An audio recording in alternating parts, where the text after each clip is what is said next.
Está começando mais um NCcast diretamente do Target e hoje nós vamos conversar com uma convidada demais, né, Carlos? Uma convidada muito especial, especialista em sexualidade. Isso mesmo. Que é um tema que as pessoas têm poucas dúvidas, né? Graças a Deus. Nossa, né? Ninguém quer falar disso. Então já vamos começar o nosso bate-papo com a Andréia. Seja bem-vinda. Obrigada pelo convite. Estou feliz de estar aqui com vocês. Andréia, primeiro eu queria saber, curiosidade mesmo, por que falar sobre isso e por que esse tem sido o tema da sua escrita, da sua mensagem? Por que sexualidade? Porque está na agenda de Deus. Quando a gente vê ali no relato criacional, por exemplo, Deus cria céus e terra. Isso significa que o Espírito Santo está inspirando ali Moisés para dizer que toda a realidade foi criada por Deus.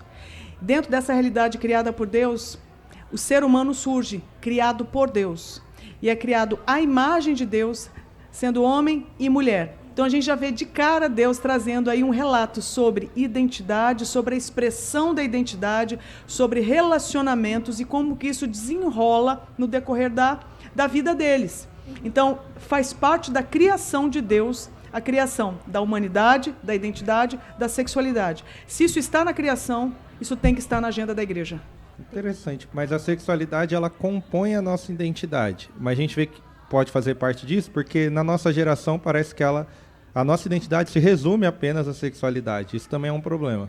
Na verdade, eu diria até que no nosso tempo, a orientação sexual ou o comportamento sexual se tornaram a fonte primária para a definição de identidade, o que é um tremendo de um empobrecimento quando a gente compara aquilo que está escrito na palavra de Deus sobre quem o ser humano é.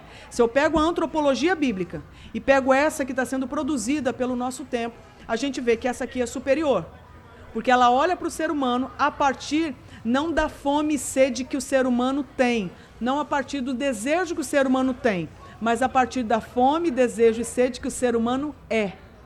Então a Bíblia fala que o ser humano é sede de Deus, é fome de Deus e é desejo de Deus, desejo por Deus em movimento. O mundo fala que o ser humano tem desejo e o desejo que ele tem o define. É muito pobre. A gente Com todo respeito, desejo, é muito pobre para a glória de Deus na sua palavra. Tem uma postagem sua nas redes sociais, a gente estava falando dela, que fala que a Bíblia não está falando de sexualidade, ela está gritando sobre isso. Então, aonde que nós, juventude, podemos encontrar sexualidade lendo o texto bíblico?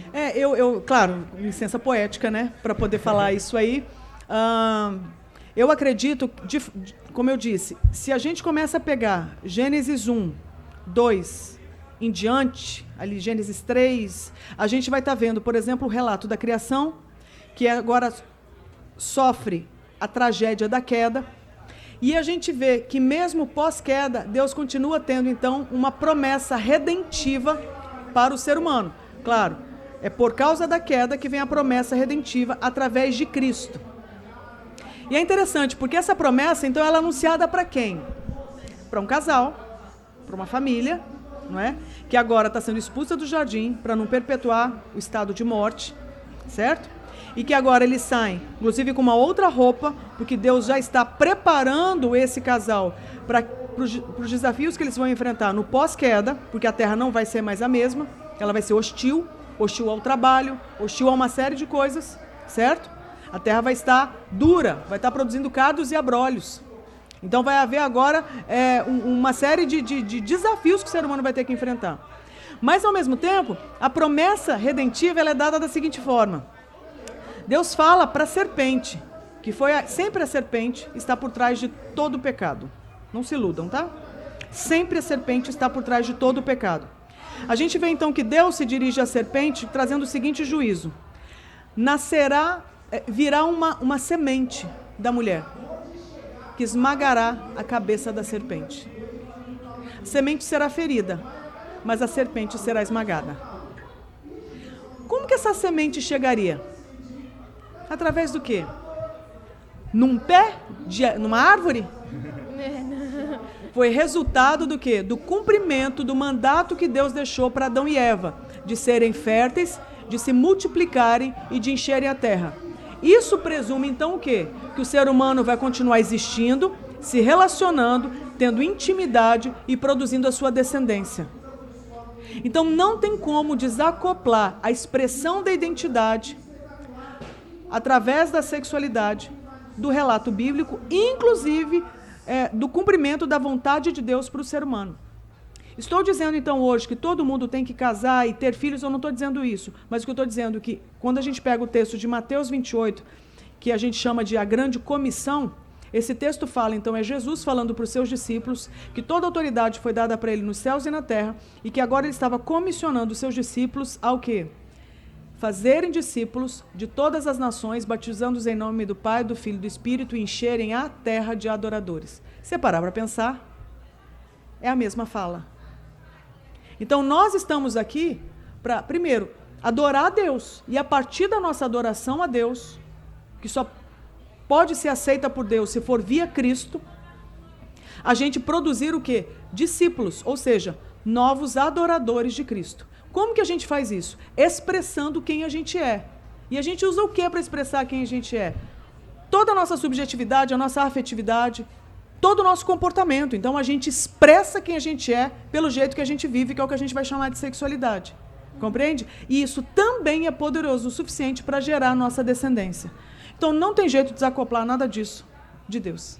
Esse é um assunto tão central da Bíblia e é tão forte quando a gente olha o texto, porque as igrejas têm tanta dificuldade de tratar desse assunto. Bom, eu estou trabalhando sobre sexualidade a partir das Escrituras há 20 anos. Então, há 20 anos, eu realmente concordaria que havia uma enorme resistência quando a gente pensa em escala nacional. A ideia, por exemplo, pegando as denominações, as comunidades, a igreja, a expressão da igreja no Brasil, certo? Eu acho que sim, 20 anos atrás eu notei sim muita resistência. De lá para cá, eu acredito que a idolatria em torno da busca por prazer sexual tem sido tão intensa que isso tem explodido também dentro da igreja, por exemplo, nos gabinetes pastorais, nos pequenos grupos, nas células, nos evangelismos, também nos escândalos. Compreende? Sendo assim, não dá mais para fazer vista grossa, não dá mais para fazer de conta que isso aí não está na nossa agenda. Então, de uma certa forma, eu acredito e sou testemunha disso, que a igreja no Brasil também tem procurado romper com esse distanciamento à sabedoria bíblica no que diz respeito à sexualidade. A questão é que a gente precisa avançar e a gente precisa aprofundar, a ponto da gente não ficar refém de especialistas. Mas para a gente explicar aquilo que, digamos assim, os especialistas aprenderam, entregar isso para o cidadão, para o cristão comum de igreja, como todos os especialistas também são, mas estão talvez numa posição de ter mais alcance.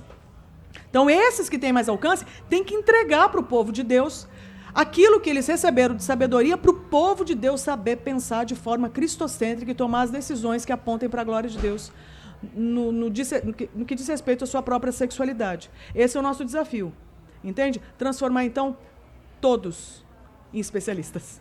Para a glória de Deus. Isso é legal, porque a gente decora versículo, tem textos que a gente, fala de um para o outro, já vive, né? E isso deveria ser assim também. Falar desse assunto de uma forma de amigo, estudar sobre isso, talvez até na escola bíblica, né? No púlpito. Você acha que é o lugar? Estou trabalhando para isso, querida, para ser desnecessária. Gerar sucessores e deixar um legado. É isso, eu estou trabalhando para ser desnecessária, pelo menos o que Deus me deu, que é um pouco, isso eu quero entregar para quem vai poder multiplicar. Então, o que eu quero é desaparecer para que outros levantem e façam muito melhor para a glória de Deus. Eu acho que, às vezes, há um temor ao chegar e falar, vamos conversar sobre sexo? Vamos conversar sobre sexualidade? Os temas, né? Trazer os temas e fazer disso um diálogo simples, fluido, natural, né? Só que não tem isso na hora de pecar. Aí é bem na hora de pecar, perde o pudor, perde o medo, perde a vergonha. É ou não é? Esquece de tudo. Exatamente. Não é ambíguo isso de que seja tão natural quando a gente vai pecar e tão difícil quando a gente vai falar de uma forma redimida sobre o tema? Como que isso pode ser natural e a gente perder esse estereótipo de não pode falar, sendo que, cara, é natural, todos somos seres sexuais, né? Enfim. Eu acredito que é um jogo de conveniência, então é um jogo de ingenuidade também.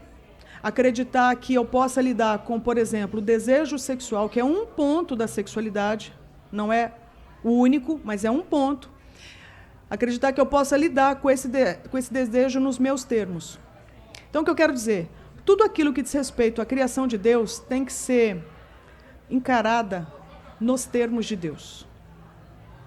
Todas as vezes que o ser humano não encara o que Deus criou nos termos de Deus, ele está em caminho de morte. É uma questão de tempo. Tanto é que os números, os índices mostram isso para nós. Não é porque a humanidade se tornou libertina do ponto de vista sexual que ela é mais feliz. Ela pode ser mais eufórica. Mas do mesmo jeito que a euforia vem, ela passa. E quando passa, vem o desespero. Compreende? É quase como uma droga, né? É. E É o não mesmo era pra raciocínio. ser assim. Não é pra ser Nunca assim, foi. né? Homem e mulher, no princípio, viviam nus e não sentiam vergonha. Era para ser outra proposta, Era pra ser bom, bonito. para a glória de Deus. E nessa questão de rupturas que a gente teve, desde o pecado e tudo mais, hoje parece que a igreja é muito distante desse discurso que o mundo traz de orientação sexual, que a gente sabe que está em desacordo com a palavra.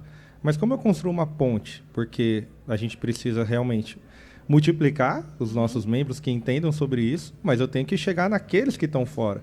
Como que eu chego para as pessoas que não são crentes, que têm uma visão completamente diferente de sexualidade e apresentam algo redimido de Jesus para eles? Não, eu acho que não tem que falar sobre sexualidade, tem que falar sobre o que realmente importa, que é Jesus. Então não existe uma proposta de como que eu faço o evangelismo para uma pessoa que está em pecado sexual. Não, o evangelho não é para quem está em pecado sexual. O evangelho é para o ser humano que está afetado pela queda.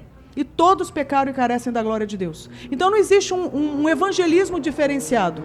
É o mesmo evangelho. Compreende? Então o que a gente precisa é lembrar que o ser humano sem Cristo, ele está governado pela tirania dos seus afetos.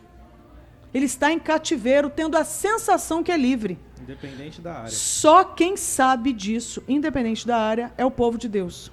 O morto não sabe que está morto.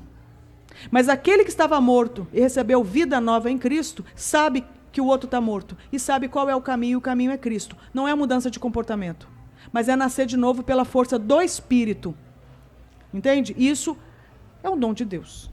Você acha, então, que pra gente falar sobre isso, sobre sexualidade, a gente fala de muitos pecados? Mentira, ganância, enfim, Fala. um monte de coisa. Fala. Aonde? Na igreja. Até onde eu sei, fala-se muito sobre pecado sexual. Os outros passam batido, velho. É ou não é? Tô enganada? É ou não é? Tô fazendo um levantamento aqui? Mas na escolinha bíblica, eu digo, são temas mais comuns, pelo menos na maioria das revistinhas que eu encontrei de bonitinhas ensino. revistinhas. Adolescente Adolescente era não minta, não, honre seu pai e sua mãe, não sei o quê. E nunca sobre, enfim, a sexualidade saudável. Pelo menos não chegou até mim. E talvez isso deveria chegar e se chega. Como que nós, como amigos, podemos conversar sobre isso com nossos amigos? Deve ser como você falou, tipo, a gente vai falar de Jesus e é isso. Na verdade, eu acho assim, se a gente entender que todo ser humano foi feito à imagem de Deus, que todo ser humano foi feito adorador, que todo ser humano foi afetado pela queda, logo adora coisas ou pessoas, mas não adora o Criador, nós já sabemos então que o ser humano, ele é religioso, ele é litúrgico, ele adora, mas não adora a Deus. E aí a pergunta é, quem é Deus? Então a gente tem que lembrar, muita gente está aberto para Deus, mas não está aberto para Cristo. É ou não é? Porque Cristo vai se tornar um problema. Incomoda, né? Porque Vai de Cristo, encontro. você vai lembrar da cruz, e a cruz vai apontar para pecado. E pecado fere o meu ego que quer ser Deus. Compreende? Então, se eu falo de Deus, Deus pode ser muita coisa. Eu já fui em grupos de monitoramento de comportamento que falava o seguinte, olha, eu não sei se o que está me ajudando aqui na minha compulsão é a força superior, são as cadeiras desse lugar, ou vocês que sentam nas cadeiras. Mas eu sei que alguma coisa está me ajudando. Então, o que pode ser Deus? Pode ser uma energia, pode ser uma cadeira, ou pode ser gente. Não. O Evangelho fala que Deus Você quer saber quem é Deus? Olhe para Cristo, porque Cristo é a representação visível do Deus invisível. Compreende? Então o ser humano precisa de Cristo, certo? E quando Cristo vem reinar, ele vai encharcar todas as áreas da vida. Ele vai reivindicar soberania em todas as áreas da vida. A começar na forma como eu me percebo. Então, quem sou eu? Eu sou a vítima de abuso? Não. Quem abusou de mim não tem autoridade para definir quem eu sou, apesar de ter sido traumático e precisa de enfrentamento. Eu não estou dizendo que apresentar Cristo significa que eu não vá lidar com a necessidade de fazer uma denúncia, de abrir um processo, de precisar de ajuda para lidar com todos os desdobramentos desse abuso na minha vida. Não, tudo isso eu posso acionar, mas eu não posso substituir, entende? Cristo por todas as ajudas que eu preciso de ordem do campo emocional, sensorial, afetivo. Tudo isso precisa ser contemplado. Mas antes de mais nada eu preciso lembrar, o ser humano é um ser adorador. Quem abusou de mim não é capaz de dizer quem eu sou, apesar de ter sido traumático. Porque antes do abuso ter acontecido, Deus já tinha uma identidade a meu respeito. Só o Evangelho te conta essa história. Que no princípio era Deus e não os abusadores. Não é lindo? Muito bom. E o nosso A tempo esperança. hoje é muito curto, porque Nossa, a Andréia eu tava aqui está ouvindo ela. com a agenda corrida, ela precisa ir. Quero agradecer a sua presença aqui, foi muito bom. A todos que assistiram, continue nos acompanhando, vai ter na descrição as redes sociais dela, como você conhecer mais do trabalho dela. Eu recomendaria. Aqui eu trouxe o livro que eu acabei de lançar pela estante da André, inclusive, se chama O Coração Explícito do Sexo. A capa, inclusive, mostra isso. Você, de cara, você lê explícito sexo. Ah, é um livro sobre sexo explícito? Não. Quando chega a luz na capa do livro, ressalta a palavra coração. Qual que é a ideia? Só quando a luz do Evangelho chega, a gente vê que por trás do sexo tem um coração que precisa de um redentor. Ah, que lindo. A capa já é o resumo do livro. Genial. E ali tem o quê? O que eu entendo ser a direção de Deus para lidar com os desafios da identidade e, obviamente, da sexualidade humana. Inclusive com uma proposta de abordagem de cuidado cristocêntrico ao coração humano. Então, ali tem não só o que eu penso ser a questão da sexualidade a partir das Escrituras, mas aquilo que eu tenho usado para aconselhar as pessoas biblicamente no que diz respeito aos desafios da sexualidade. Legal. Pode ser usado, então, também por líderes? É para isso, meu bem. Ah. Então, não E a esqueça, escola viu? online de sexualidade da Estante da Andréia e a presencial de sexualidade e aconselhamento da Missão Avalanche lá em Vitória, no Espírito Santo. Então não perca isso, estará tudo na descrição para você conhecer Obrigada. mais o trabalho dela. Tchau, Deus tchau, abençoe, gente. tá?